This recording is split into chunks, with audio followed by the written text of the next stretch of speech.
Mais je parle d'aujourd'hui parce que ces rencontres dont vous parlez, c'était… C'était il y a 2 ans. Oui. C'était il y a 2 ans. Il y a aussi une rencontre à Abu Dhabi, une autre à Palerme. À Palerme, absolument. Oui, il y a eu la conférence de Berlin. Voilà, mais ça s'est arrêté aujourd'hui. Donc aujourd'hui, est-ce que vous êtes… Aujourd'hui, il y a une situation sur le terrain, effectivement, avec, on a vu les événements, les développements sur le terrain qui se sont déroulés au cours de ces dernières semaines, qui est très préoccupante. Et c'est pour cela qu'on ne pourra pas relancer ce processus politique s'il n'y a pas d'abord un cessez-le-feu. Et c'est pour ça, c'est ce que je disais tout à l'heure, l'urgence, la priorité, c'est de travailler tous ensemble à un cessez-le-feu.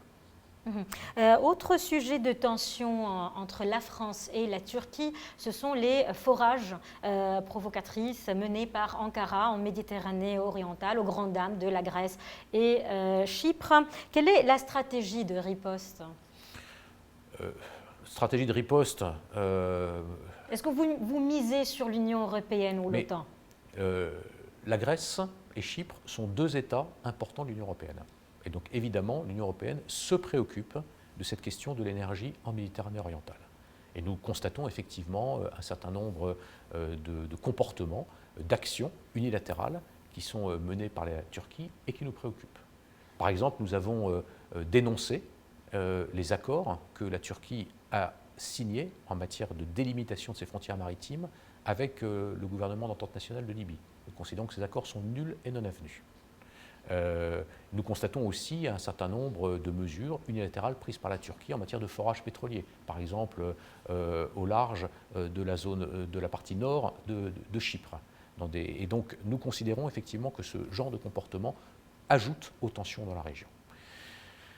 Moi, je voudrais indiquer que l'Égypte a pris une initiative que nous soutenons et que nous considérons être la meilleure réponse, qui consiste à essayer, sur ce plan énergétique, de renforcer la coopération et la coordination entre tous les États qui sont intéressés par cette question de l'énergie en Méditerranée orientale. L'Égypte a pris la décision de créer un East Med Gas Forum. C'est une initiative très importante qui a été prise il y a 2 ans. La France a d'ailleurs demandé son adhésion. Nous sommes maintenant membres observateurs et nous avons demandé notre adhésion à ce forum du gaz en Méditerranée orientale parce que nous pensons que c'est justement par la réunion des États, par l'association aussi des opérateurs du monde de l'énergie dans ce forum du gaz de la Méditerranée orientale que nous pourrons promouvoir une approche coopérative et non pas nous laisser embarquer dans des tensions. Et donc voilà, moi je trouve que cette initiative de l'Égypte, elle est juste, elle est légitime, elle est importante et nous soutenons vraiment la création de ce forum du gaz qui est, comme je le rappelais à l'instant, une initiative qui a été prise par l'Égypte.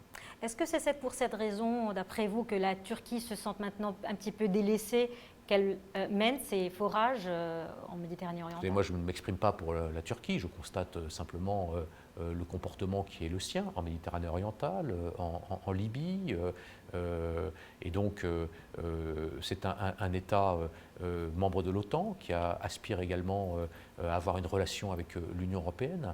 Et il faut que le comportement de la Libye soit en accord, effectivement, avec, son appartenance à l'Alliance Atlantique, deuxièmement, à son désir, effectivement, de nouer un partenariat et même de pouvoir adhérer à l'Union européenne.